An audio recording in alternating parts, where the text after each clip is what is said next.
Sedu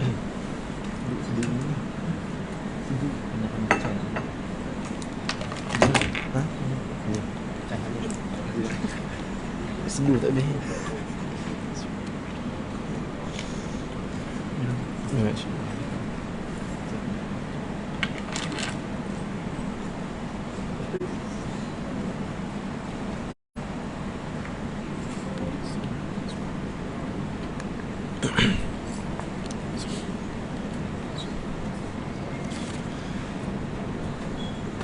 A'udzubillahi minasyaitonir rajim. Bismillahirrahmanirrahim.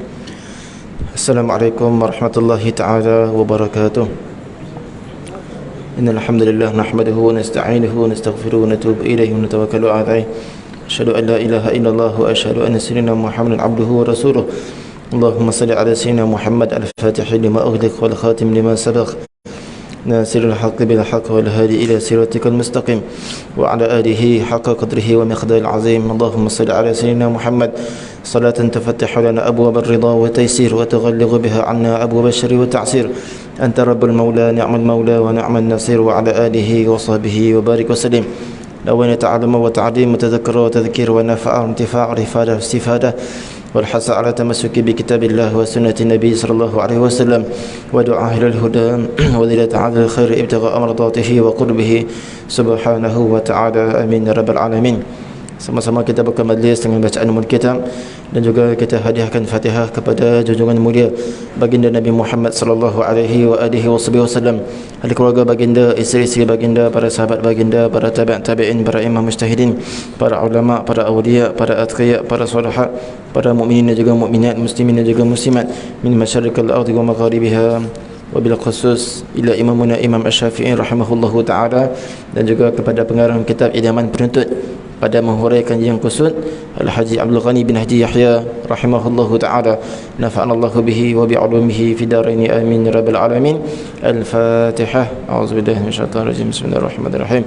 Alhamdulillahi rabbil alamin arrahmanir rahim maliki yaumiddin iyyaka na'budu wa iyyaka nasta'in ihdinas siratal mustaqim siratal ladzina an'amta 'alaihim ghairil maghdubi 'alaihim waladdallin. Amin.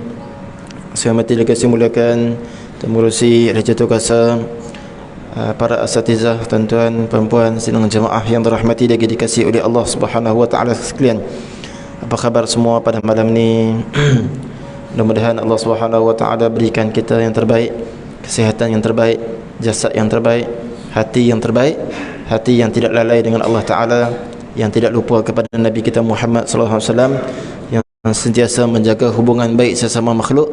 Mudah-mudahan Allah Subhanahu wa taala redha kita, angkat darjat kita dan pelihara daripada segala keburukan jin dan juga manusia, dunia dan juga akhirat. Amin ya rabbal alamin. Kita baca dulu insya-Allah sayyidul istighfar. Allahumma anta rabbi la ilaha illa anta khalaqtani wa ana 'abduka wa ana 'ala ahdika wa wa'dika kama istata'tu a'udzu bika min syarri ma sana'tu abu'u laka bi ni'matika 'alayya wa abu'u bi dhanbi faghfir li fa innahu la yaghfiru dzunuba illa anta. Alhamdulillah, dengan taufik daripada Allah Subhanahu wa taala, Allah berikan kita tubuh badan yang baik, sihat, kita dapat kerjakan kefarduan. Insya-Allah sama-sama kita akan bincang berkaitan dengan fardu ain kita insya-Allah. Last bulan 10 kan.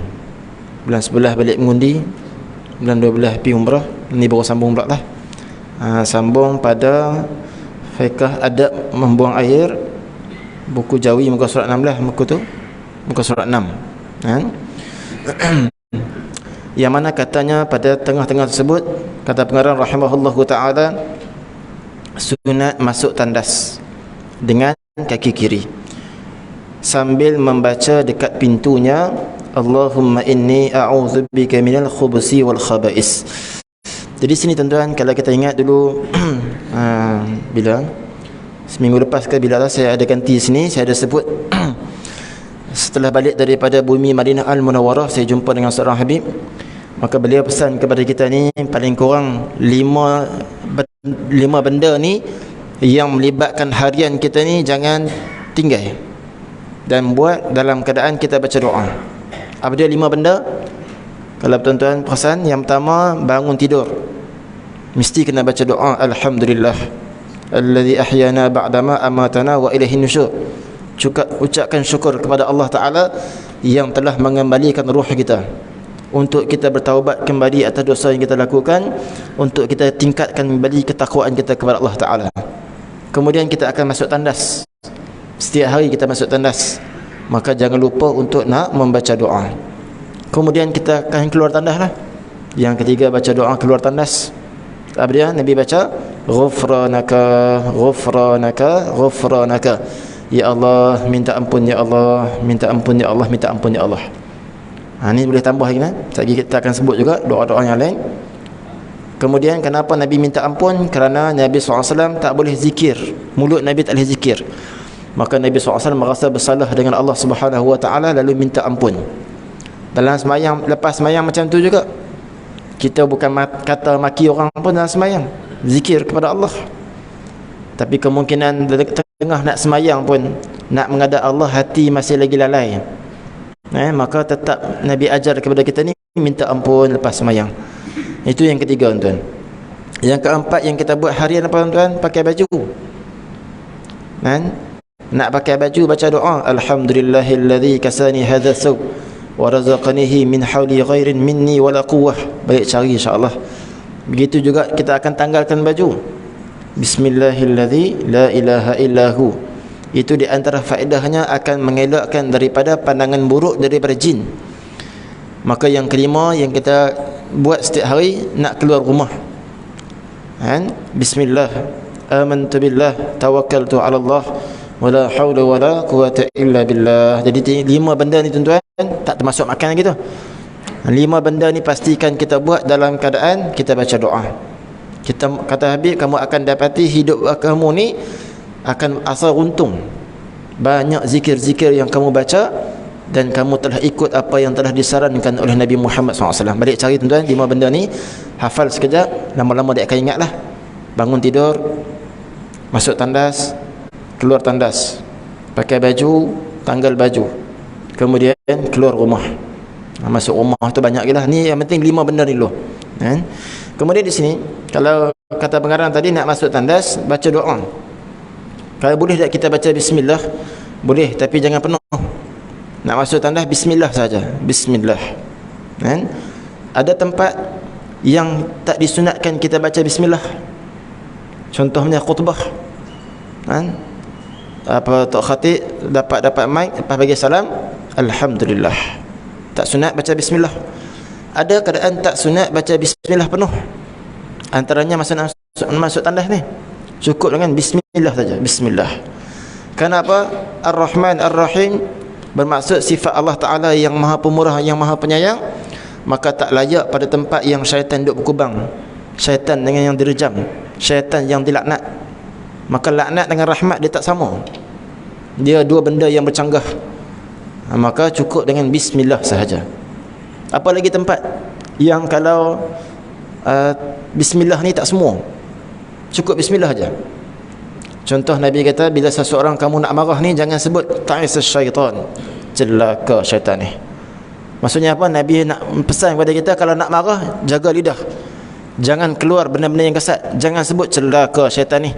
Bukan maksud satu je, tapi maksudnya jaga lidah. Kemudian Nabi kata, bila kamu nak marah, sebut bismillah. Syaitan rasa kecewa, patut ni dia marah kerana nafsu ni, lepas, buang semua, kata suka, baling semua barang. Tapi sebelum marah dan lagi sebut bismillah tu, maksudnya nanti dia akan marah kerana Allah Ta'ala. Kenapa? Marah ni pun tak sesuai juga dengan sifat rahmat. Rahmat kan penyayang, sayang, rahim, lebih sayang lagi. Maka tak sesuai dalam keadaan marah. Jadi nak masuk tandas, ada di antaranya baca bismillah. Allahumma inni a'udzubika minal khubusi wal khaba'is. Syekh Daud berah, dalam kitab Bahrul Mazid disebutkan bahawasanya ada dibahaskan apa yang dimaksudkan khubus dan juga khaba'is ni. Kalau dari segi maknanya, khubus maksudnya syaitan jantan. Kalau yang dimaksudkan dengan khaba'is, syaitan betina. Sebelum ni kita ada bahas berkaitan dengan khubus, berkaitan dengan khaba'is. Di antaranya secara ringkasnya, syaitan ni, kenapa kita minta lindung daripada syaitan? Kerana kerja syaitan ni, tempat kotor ni, dia akan pertama, dia akan bagi kita rosak pada sudut akidah. Yang kedua, dia akan bagi rosak kita terlibat dengan makanan yang haram. Dan yang ketiga, dia akan bagi terlibat dengan makanan. Ketiga, minuman yang haram, termasuk pakaian yang haram.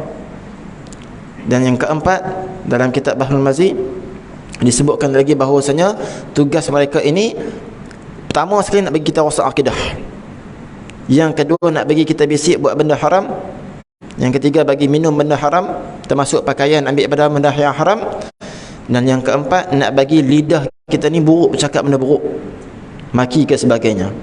Doa ni tuan-tuan nampak simple, tapi bagi ahli arif billah, orang-orang suluk, orang-orang yang mentingkan adab, yang pentingkan azkar, zikir-zikir daripada Nabi ni, ambil perhatian sungguh. Kerana itu disebutkan seorang makcik daripada Habib Abdullah, Habib Tahir, mereka berdua ni ketika masih lagi kecil, umur 5 tahun, dijaga oleh makcik mereka tarbiyah. Ya Abdullah, ya Tahir, idza dakhaltum al-khala' bil adab. Kalau kamu berdua ni, wahai Abdullah, wahai Tahir, umur 5 tahun tuan-tuan, diajar adab. Kalau kamu berdua masuk tandas bil khala' bil adab, masuk dengan adab-adab yang telah diajarkan oleh Nabi SAW. La kharajtuma binuril alim, nescaya kamu akan keluar tandas dengan membawa cahaya ilmu. Kita mengaji ni tuan-tuan bukan nak ilmu semata-mata, tapi kita nak nurun, cahaya ilmu. Maka dengan cahaya inilah kita berasa nak beramai lagi. Ada orang dengar, oh, doa masuk tandas, simpelnya. Doa pakai baju, doa tanggal baju, doa keluar rumah. Dia je, tak telajak lagi, pi semua tu dah. Maksudnya dia hanya dapat maklumat, dia bukan dapat ilmu. Ilmu ni, kata Imam Khatib Baghdadi, iqtida'ul ilmi bil amal. Tujuan ilmu tu mesti nak beramai. Bukan dapat ilmu dah simpan dah, mesti beramai dulu. Jadi orang beramai ni tak semua, melainkan mereka-mereka yang Allah Ta'ala masukkan cahaya ilmu. Dan kata Imam Waqi' kepada Imam Waqi' bin Jarrah kepada Imam Syafi'i, wa nurullah hilayah la yuhda lil 'asi. Dan cahaya Allah ni tak akan masuk kepada mereka yang melakukan maksiat. Kalau hati ni penuh maksiat, nak masuk cahaya ni sekat. Bila sekat ni tuan-tuan, tak boleh nak beramai banyak, nak selawat banyak tak boleh, Quran baca banyak tak boleh, sekat. Adab yang simple ni pun tak boleh. Maka dengan adab ni lah penting, kan? Dia akan keluar, kita akan buat dengan cahaya ilmu, kan? Sebab tu Imam Sufyan As-Sawri masuk masjid dengan kaki kiri. Dia lang keluar balik, dia kata aku ni macam lembu. Rumah Allah tak arti nak jaga adab, kan? Selalu kita ulang bab ni. Rumah Allah tak arti nak jaga adab. Maka dia letak namanya Sufyan Thawri, Sufyan macam lembu jantan, tak pandai nak jaga adab. Rumah Allah dengan rumah dia sendiri sama dia buat. Maka nak bagi jaga adab lepas ni, dia letakkan nama dia Sufyan Ats-Tsauri, Sufyan macam lembu. Allah, takut mereka kalau salah adab. Karena para ulama sebut, man tahawwana bil adab tahawwana bin nawafil. Siapa yang buat lebih kurang dengan adab, kan? Alah, adabnya sikit bukan dosa pun. Tahawwana bin nawafil, dia akan buat lebih kurang dengan benda sunat. Sunat je pun bukan wajib. La ilaha illallah. Wa man tahawwana bin nawafil tahawwana bil faraid. Siapa yang ambil mudah dengan benda sunat, alah benda sunat je pun, tahawwana bil faraid, akan ambil mudah dengan benda fardu pula. Tak apa lagi, kan? Pukul 3.30 boleh lagi sembahyang zuhur, pukul 4 boleh lagi, ambil mudah ya. Wa man tahawwana bil faraid, siapa yang ambil mudah dengan benda fardu, maka dia akan mudah untuk buat benda-benda yang haram, benda-benda yang maksiat. Semua mulanya adab, kan? Moga-moga Allah jadikan kita ni sebagai orang yang beradab dan mengamalkan sunnah Nabi SAW walaupun secara simple-simpelnya, kan? Kemudian sunat keluar daripadanya dengan kaki kanan dan membaca. Jadi ada keadaan tak semua masuk kaki kanan, masuk kaki kiri, di antaranya masuk tandas, antaranya lagi masuk pasar. Doa masuk pasar ni jangan ambil mudah, sehingga akan ada alim ulama sampai-sampai satu tempat tanya, mana pasar? Nak buat apa Habib? Kami pergi cari barang, tak apa. Nak lalu depan pasar berhenti sat, nak baca doa masuk pasar. Kerana Nabi sebut akan dapat 1000 pahala, 1000 dosa diampun, 1000 darjat diangkat. Nak cari pahala je. Jadi kita pakat tak baca ni, kena bacalah banyak tentang zikir-zikir ni. Jadi Apalagi nak masuk tempat-tempat yang tak elok, masuk dengan kaki kiri. Setiap benda yang kita nak muliakan, kaki kanan. Benda yang kita tak muliakan, dengan kaki kiri. Sunat keluar daripadanya dengan kaki kanan dan membaca alhamdulillah alladzi adhhaba 'anil adha wa 'afani. Artinya segala puji bagi Allah. Nampak tak? Umat Nabi Muhammad ni tuan-tuan, nanti di akhirat kelak digelar sebagai ummatul Hammadin, umat yang paling banyak puji Allah. Lepas makan, alhamdulillah. Bangun tidur, alhamdulillah. Nak pakai baju, alhamdulillah. Ni keluar tandas, alhamdulillah. Allah, banyak alhamdulillah. Yang telah, segala puji bagi Allah yang telah menghilangkan kerunsingan daripada aku dan memberi aku afiah. Afiah ni penting tuan. Afiah ni Nabi pesan kepada Sayyidina Abdullah bin Abbas, mintalah kepada Allah ni afiah setiap hari. Kita baca sama-sama tuan-tuan. Allahumma inni as'aluka al-afiyah. 4 benda ni, 4 patah kataan je, berapa rangkap je. Allahumma inni as'aluka al-afiyah. Pagi-pagi sebut yang tu. Doa yang terbaik di antaranya, selain daripada ibu doa Rabbana atina fid dunya hasanah, doa yang terbaik Nabi ajar kepada Allah bin Abbas, Allahumma inni as'aluka al-afiyah, ya Allah, aku minta kepadamu ya Allah afiyah. Afiyah ni selamat. Selamat daripada bala, selamat daripada buat maksiat, selamat daripada salah guna anggota, selamat daripada tidak ada adab, selamat daripada dimurkai Allah, selamat daripada kelalaian. Umum. Afiyah ni luar biasa. Maka kita ucapkan syukur. Sebab apa tuan-tuan? Sebab kotoran dah keluar dah. Maka sebab tu ada seorang ni, dia diminta doa kepada Allah, ya Allah, jadikan aku ni orang yang sabar. Dia minta jadi orang yang sabar. Jadi Allah uji dia. Sebab tu di antaranya sebagian para ulama sebut ada perinciannya, saya tak pernah ingat. Di antaranya tak boleh minta doa supaya jadi sabar. Dia kata apa? Aku minta doa supaya aku disabar. Bila sabar, Allah uji. Maka di antara Allah uji apa? Dia tak boleh kencing. Sakit. Sakit ya amat. Jadi bila dapat keluar kotoran ni, satu nikmat. Petang tadi tak saat ni saya baru balik pada Setia Alam lah, majlis nafhat asar, zikir-zikir selawat lepas asar. Sahabat saya Fadil Ahmad Salahuddin sebut, kata Syekh Rahmuddin, saya ni tuan-tuan, saya selalu berdoa kepada Allah, ya Allah, jadikan aku ni orang yang sabar. Maka setiap kali aku berdoa, kata Syekh, aku dapati hidup aku ni sentiasa diuji. Lalu kadang-kadang timbul di hati ni rasa tak yakin, tak redha. Oh, ni bahaya, kata. Maka Syekh diajar, guru-guru mengajar kepada kita ni, minta supaya kita ni jadi hamba yang redha. Redha dengan apa yang buat, redha dengan apa yang Tuhan buat. Jadi bila sebut redha, Tuhan uji sikit ke, besar ke, kita akan sedar semuanya datang daripada Allah Ta'ala. Maka kata Syekh, setelah mana aku tukar doa, ya Allah, jadikan aku ni orang yang redha, maka ujian aku ni kurang sikit. Subhanallah. Dah nak minta sabar, Allah ujilah. Jadi kita jangan minta ujian, tapi kalau Tuhan bagi ujian tu, insya-Allah tanda Tuhan sayang. Tuan-tuan, di sini kenapa kita ucap alhamdulillah tadi? Sebab kotoran keluar daripada badan. Yang paling kita nak sangat kotoran keluar daripada badan, kotoran maknawi ni. Penyakit hasad dengki tak ada, keluar. Rasa tak puas hati dengan orang, keluar. Lalai dengan Allah, keluar. Lalai dengan Nabi SAW tu, keluar. Tak ada dalam badan kita ni. Yang ada semua ingat Allah, semua ingat Nabi. Sifat-sifat mazmumah tidak ada, keluar. Alhamdulillah. Tu kena banyak sebut alhamdulillah. Lepas tu kalau kita ni Tuhan bersihkan hati, alhamdulillah, aku ni bukan jenis orang minat duduk majlis kutuk orang. Sebelum ni masya-Allah minat sungguh. Jadi kita rasa tak minat, alhamdulillah dah buang benda kotor. Yang tu kita nak, tuan-tuan. Jadi air kencing, air besar, semua tu kotoran mak zahir. Yang kita nak buang ni dia kotoran maknawi ni. Itu semua kata para ulama, nak tengok Nabi Muhammad SAW, kena buang 70 benda-benda kotor dalam hati ni. Hasad dengki, tak puas hati, lalai. Maka tadi ketika mana saya duduk tengah-tengah buat type buku ni, disebutkan perkataan daripada Al-Habib Muhammad Al-Haddar, man mala'a ainuhu bil haram mala'a qalbuhu bil zulumat. Siapa yang penuhkan matanya suka tengok benda yang haram, maka Allah Ta'ala akan penuhkan hatinya dengan kegelapan. Na'udzubillahi min zalik. Jadi kita minta kepada Allah Ta'ala supaya buang semua benda-benda kotor ni. Maka sebab tu dibacakan lagi, dan tambah lagi doa baca Allahumma tahhir qalbi minan nifaq.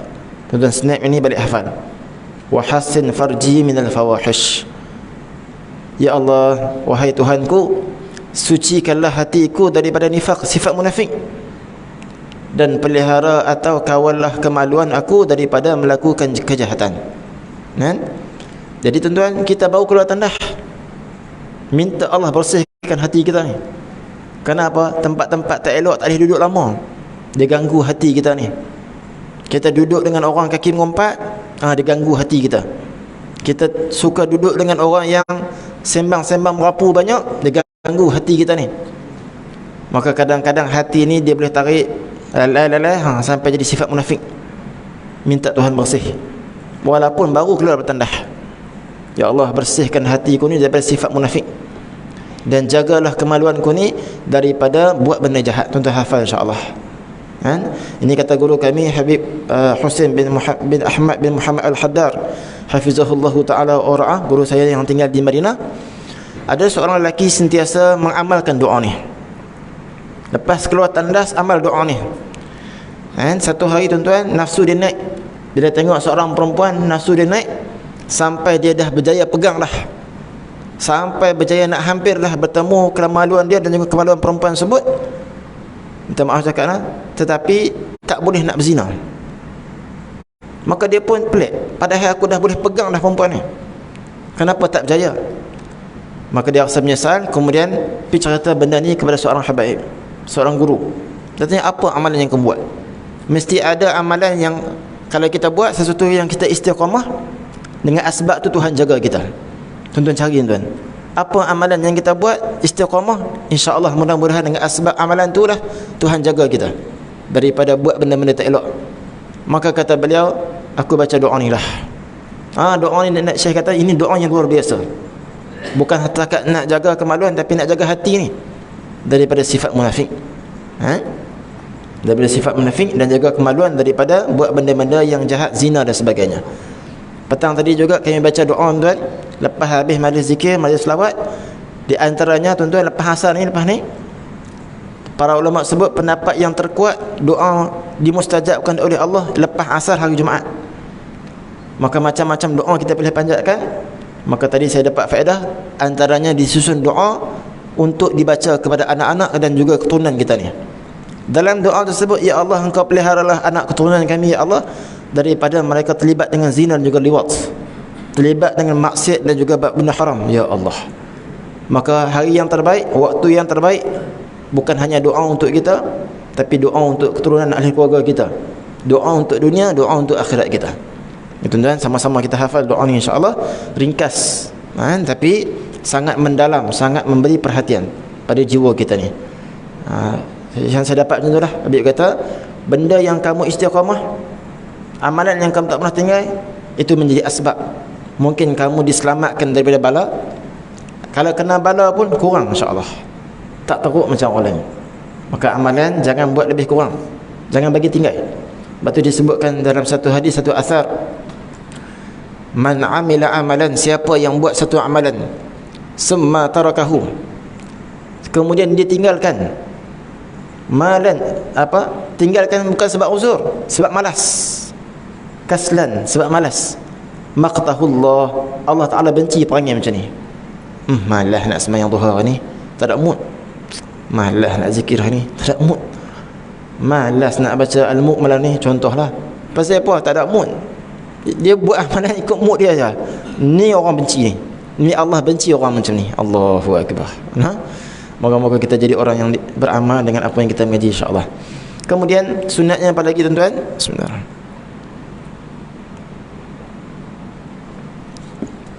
Jangan memandang kemaluannya, jangan memandang kepada najis yang keluar itu. Yang eloknya kencing jangan berdiri. Tu apa? Jangan tengok najis, jangan tengok kemaluan. Hatta disebutkan bahawa Sayyidina Uthman bin Affan radhiyallahu ta'ala, seorang lelaki yang malu. Malunya ketika duduk di Telaga Aris, Rasulullah duduk tengah, Sayyidina Abu Bakar masuk duduk belah kanan, Sayyidina Abu Bakar, Sayyidina Umar duduk belah kiri. Masa duduk ni tiga-tiga ni menantu pembesan kan. Masa tu angkat kaki dekat seluar sambil kaki duduk hayun dekat telaga tu, permukaan perigi tu. Bila masuk Sayyidina Uthman duduk bertentangan, nak duduk bertentangan dengan Nabi SAW turunkan kain Nabi SAW. Dia tanya kenapa? Kata Nabi SAW, aku pun malu dengan orang yang malaikat pun malu dengan dia. Disebutkan bahawa Sayyidina Uthman pun sendiri pun tak pernah tengok kemaluannya. Itu di antara adab lah. Dari segi hukum tak ada masalah, hak kita. Tapi dari segi adab diajarkan. Yang lebih eloknya kencing jangan berdiri. Baginda Nabi SAW ada berbuat demikian. Nabi buat tuan-tuan, untuk menunjukkan harus sahaja pada pendapat harus sahaja. Jadi kata Sayyidina Aisyah, kalaulah ada yang mengatakan Nabi SAW ini kencing berdiri, maka kalian jangan percaya. Baik, ini macam mana? Ada hadis yang lain dia menthabitkan, menyebutkan Nabi pernah kencing berdiri sekali. Sebagai apa? Sebagai nak menunjukkan harus. Bermaksud bahawa kalau orang kencing berdiri bukan haram, boleh buatlah. Yang tengok saya taklid pada ni. Pada pendapat saya dia taklid. Jika seseorang itu uzur, mencangkung atau tidak habis keluar air kencingnya, jika mencangkung lebih elok kencing berdiri, lebih elok kencing berdiri itu. Sama tak? Jauhi yang sama lah. Saya cerita jauhi. Jadi maksudnya ada orang dia kalau duduk, dia air kencing dia keluar tak habis, maka dah bila duduk tak habis, dia berdiri sekejap, maka keluarlah air kencing habis. Sebab tu kalau boleh masa duduk, yang mampu sebelah kaki kiri ditinggikan sikit daripada kaki kanan. Seperti mana air botol ni lah. Botol ni kalau kita tuang macam ni, dia lambat sikit nak turun. Tapi kalau kita sengitkan botol ni, air keluar cepat. Macam itulah adab-adab yang ditunjukkan. Sahabat tuan-tuan yang bukan orang mereka yang bukan Islam ni, mereka terkejut. Kami dapati para sahabat Muhammad ni beriwayatkan cerita tentang Nabi mereka ni daripada sekecil-kecil perkara. Apa dia? Ni. Tentang cara nak istinja najis pun mereka boleh riwayatkan. Mereka sebutkan tentang Nabi mereka. Tu kami heran. Sekecil-kecil perkara sampai sebesar-besar perkara, mereka riwayatkan cerita pasal Nabi mereka. Nak berkata para sahabat ni luar biasa, ta'alluq hati mereka dengan Nabi SAW. Sampai sahabat ada yang demam tak dapat tengok Nabi SAW. Asal sebab salah. Kalau tidak ada adab dengan Nabi sallallahu alaihi wasallam. Maka jangan sama sekali kita malu nak berdehem pula. Orang malu takut orang sebelah cam. Ni mesti Pak Long ni duduk sebelah ni lama sangat ni. Kami cam lah suara dehem dia tu. Allah. Ada orang macam tu tuan, dia suka duduk dalam tandas lama pasal apa? Dapat idea. Keluar tandas ni nak buat ni. Dalam tandas dapat idea. Allahu Rabbi. Jangan masuk tandas kemudian tidak berkasut. Tuan-tuan nanti tengok tandas rumah kita ni ada berapa tandas. Kalau ada 2 tandas, 2 dah selipar kita kena sedia. 3 tandas, 3 selipar, tu sunnah dia. Ustaz letak selipar ni tak ada siapa pakai pun, tu kira lain. Yang penting sedia dulu sebagai ibu ayah ni, didik, beritahu kepada anak-anak ni pakai kasut masuk tandas. Balik cari tuan. Persiapkan rumah kita ni dengan masukkan sunnah-sunnah Nabi SAW. Kata guru kami Habib Ahmad bin Muhammad Al-Haddar hafizahullah ta'ala, Habib Abdullah bin Muhammad Al-Haddar, rumah bukan diukur kecil ataupun besar,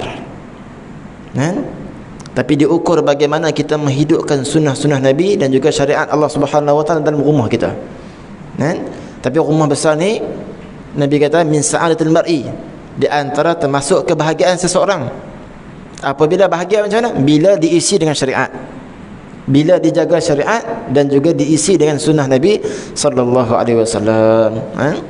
Sekiranya buang air di tempat bukan tandas, janganlah dilakukan pada air yang tenang, seperti dalam perigi atau parit yang tiada berarus, sama ada airnya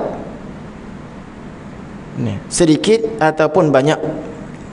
kecuali banyaknya seperti sungai dan laut tidaklah makruh. Demikian jika pada air yang berarus. Baik, swimming pool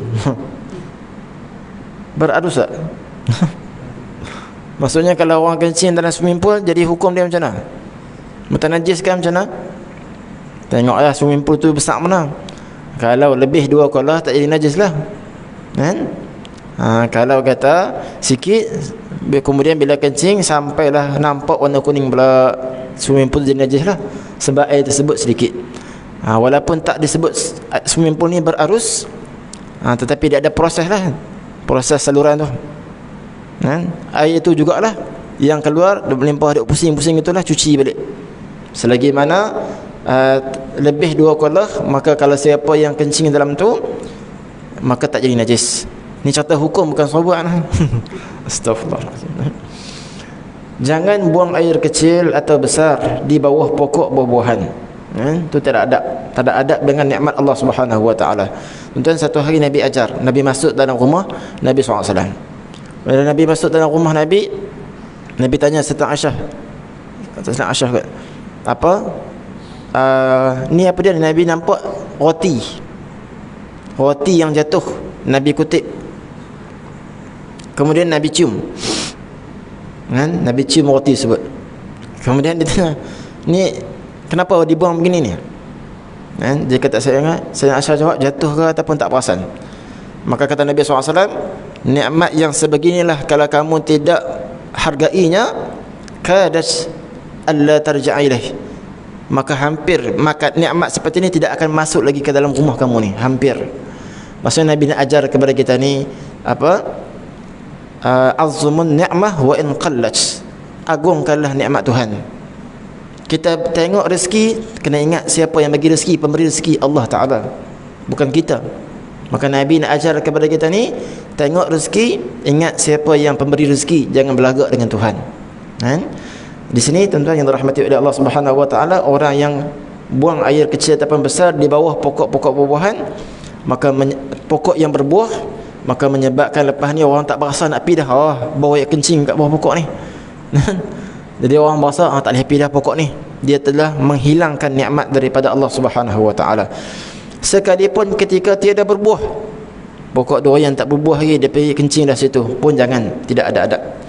Jangan buang air di tepi-tepi jalan, koridor lagi lah, kan?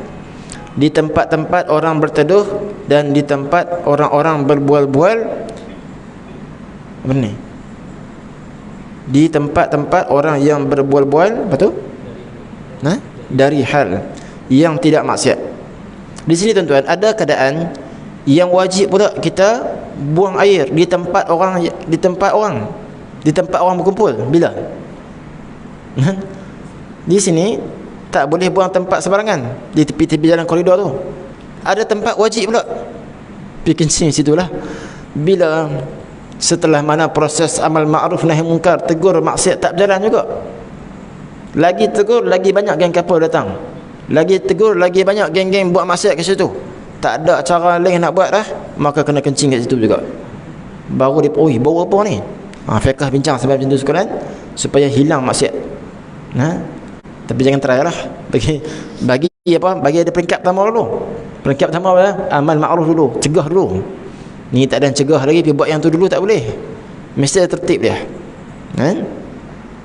Tapi kalau siapa-siapa try lepas ni, saya tak bagilah. Tak dimaafkan. Kenapa? Kerana ada tertib dulu. Tertib dia mesti amal ma'ruf, tegur dulu daripada pihak yang berkuasa, siapa yang mampu. Kemudian habis tak makan saman, baru tu peringkat yang terakhir. Haram buang air di atas kubur. Maka disebutkan bahawasanya ada orang tak puas hati kepada Sayyidina Hasan bin Ali bin Abi Talib radhiyallahu taala anhuma. Ketika mana Sayyidina Hasan meninggal dunia, dia tak puas hati, nak balas dendam masa hidup tak boleh. Geram punya pasal, masa mati balas dendam, kencing di atas kubur. Maka dia tidaklah diuji, melainkan junna aqluhu. Setelah mana dia dibuat macam tu, gila akal dia. Maka jangan tes-tes dengan wali-wali Allah Subhanahu Wa Taala ni. Baik, ni baca laju sikitlah. Okey, laju tak? Tak salah banyak ni. Saya 3 bulan saya tak datang ni. Fardu wudu. Tuan-tuan yang dirahmati oleh Allah Subhanahu Wa Taala, Wuduk ni kalau kita nak ambil, jangan buat cincai. Kerana kesan wuduk ni, man hafizal wudu'a, man ayqana fil wudu', macam siapa yang baik, man ahsanal wudu'a, siapa yang baik wuduknya, ahsanas salata, maka akan baiklah semayang dia. Nak bagi semayang kita ni baik tuan-tuan, bermula bila? Bermula masa wuduk lagi. Dan wa man ahsanas salata ahsanallahu umura dinihi wa dunyahu. Siapa yang baik semayang dia, maka Allah Ta'ala akan bagi dua kelebihan. Pertama, Allah Ta'ala akan perelokkan agama dia, iaitu iman dia. Iman dia semakin elok kalau semayang elok. Kelebihan yang kedua, wa man ahsanas salata ahsanallahu umura dunyahu. Yang kedua, Allah Ta'ala akan perelokkan urusan dunia dia. Semayang elok, maka insya-Allah urusan dunia elok. Di antara faedah tadi, petang tadi apa? Kami baca, sahabat saya baca kitab tentang asbab penarik rezeki. Di antara asbab penarik rezeki, suruh ahli keluarga ni semayang. Isteri, bang, semayang lagi ni. Min dhuhur lagi bang. Tu dia. Ataupun semayang fardu, suami tanya isteri asbab dia. Kan? Apa, Allahumma salli ala sayyidina Muhammad. Kerana mengingatkan tentang semayang ni, dia sebenarnya mengingatkan tentang iman. Maka di sini tuan-tuan, nak bagi elok keadaan kita ni tuan-tuan, kena bagi elok semahyang kita. Nak bagi elok semahyang kita ni, kena bagi elok wuduk kita. Maka tadi disebutkan dia, guru saya, sahabat saya syarah, kalau sebelum ni suami isteri bergaduh, maka para ulama sebut akan cek hubungan mereka dengan Allah Ta'ala, terutama dalam bab semayang. Bab semayang okey ke tak? Ke semayang cincai je? Bila semayang cincai, boleh jadi suami isteri cepat bergaduh, anak-anak tak dengar cakap la ilaha illallah, sampai kek macam tu sekali. Maka di sini tuan-tuan, nak ambil wuduk jangan bagi cincai. Syaitan Imam Ghazali tuan-tuan sebutkan dalam kitab Bidayatul Hidayah, nak basuh tangan, basuh kepala, basuh muka ni, ada doa-doa yang digalakkan kita baca, walaupun ia bukan hadis, tapi la ba'sa bihi, maka tidak ada masalah. Selalu saya cerita tuan-tuan, Sayyidina Asri pernah cerita kepada kami, ada dulu Pak Teh Isa Maham tuan, dia kalau ambil wuduk ni tuan, bila buka paip dia akan tadah gelah bekas. Orang tanya, Pak Teh, awak buat macam ni? Kenapa tadah ni? Saya ni malu dengan Tuhan. Kalau ketika mana saya ambil wuduk, kemudian saya membazir air, maka saya tak ada jawapan apa nanti nak jawab depan Tuhan. Kalau Tuhan tanya, kenapa kamu bazirkan air ketika berwuduk, saya tak ada jawapan. Masya Allah. Maka lebihan air tu saya buat apa? Buat siram pokok. Ini cerita apa tuan? Cerita orang yang ada malu dengan Allah Subhanahu Wa Taala. Sampai tahap macam tu sekali. Jadi tuan-tuan, sebab tu dalam mazhab kita ni, Allahumma salli ala Muhammad, sunat kita panggil memperelokkan wuduk. Nabi sebut hadis riwayat Ibn Umar, barang siapa yang berwuduk kemudian dia memperelokkan wuduk. Memperelokkan wuduk maksudnya macam mana? Tangan ni gosok, kan? Kepala ni bukan tolak kepiah, sikit je, kedekut, bukan macam tu. Basuh keseluruhan dia, sunat buat macam tu.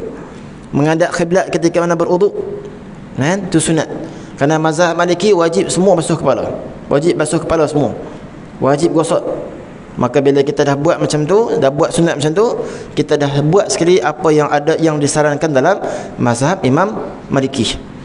Maka di sini tuan-tuan, Nabi kata apa tadi? Siapa yang ambil wuduk kemudian ahsan wuduk, memperelokkan wuduk, kemudian berdoa. 3 ni Nabi kata, kan? Jadi mesti ada tengah-tengah ni dia, memperelokkan wuduk bagi sempurna, bukan cincai, bukan buat wajib saja, lebih kurang tak, mesti bagi elok. Kemudian dia baca doa lepas wuduk. Asyhadu an la ilaha illallah wahdahu la syarikalah, Allahumma ja'alni minat tawwabin wa ja'alni minal mutatahhirin wa ja'alni min ibadika salihin, illa futihat lahu abwabus samaniyatul jannah, melainkan akan dibukakan 8 pintu syurga, yadkhulu min ayyihi ma syaa, yang dia boleh masuk 8 pintu syurga yang dia suka.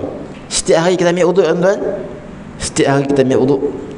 Maka setiap kali ambil wuduk tuan-tuan, jangan lupa baca doa lepas wuduk. Ada pelekat dekat situ, kan? Betul tak tuan? Tapi berapa ramai orang praktikkan sunnah ni?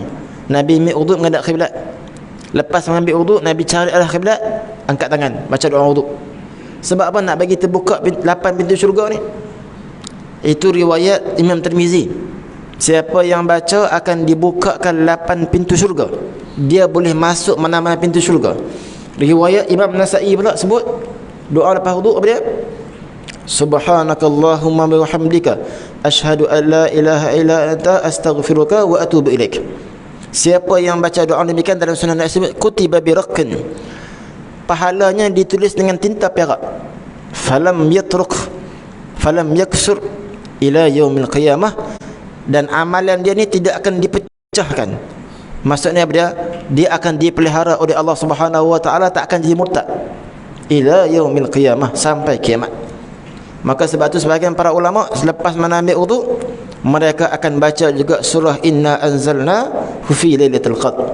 Kerana surah anzalna ni di antara kelebihan dia, faedahnya untuk mengelakkan daripada zina, kan? Mengelakkan daripada zina dan juga mengelakkan daripada benda-benda su'ul khatimah, mati yang buruk. Baca yang tu. Ada yang selawat dan macam-macam lagi lah. Yang penting jangan tinggal doa. Jangan ambil wuduk cincai. Jangan buka air terlalu kuat. Beza tuan-tuan, orang buka air sikit dengan orang buka air banyak. Buka macam tu je.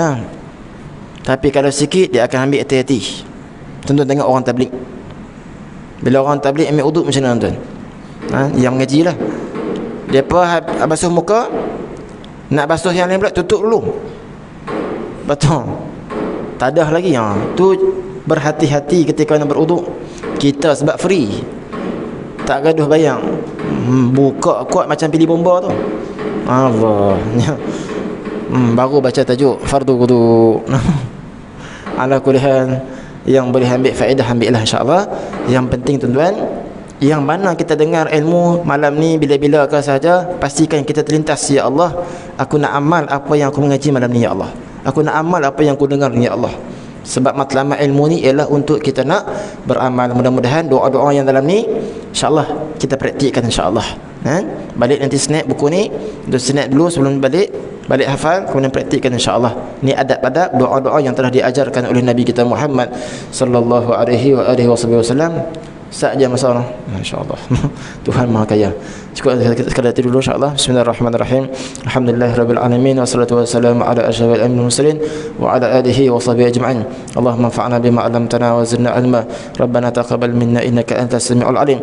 Ya awwalul awwalin wa ya akhirul akhirin wa ya zal quwwatil matin wa ya rahimul masakin wa ya arhamar rahimin wa ya arhamar rahimin wa ya arhamar rahimin. Allahumma nazah qulubana 'ala ta'alluq biman dunak waj'alna min qawmin tuhibbuhum wa yuhibbunak. Rabbana atina fid dunya hasanah wa fil akhirati hasanatan wa qina azabannar.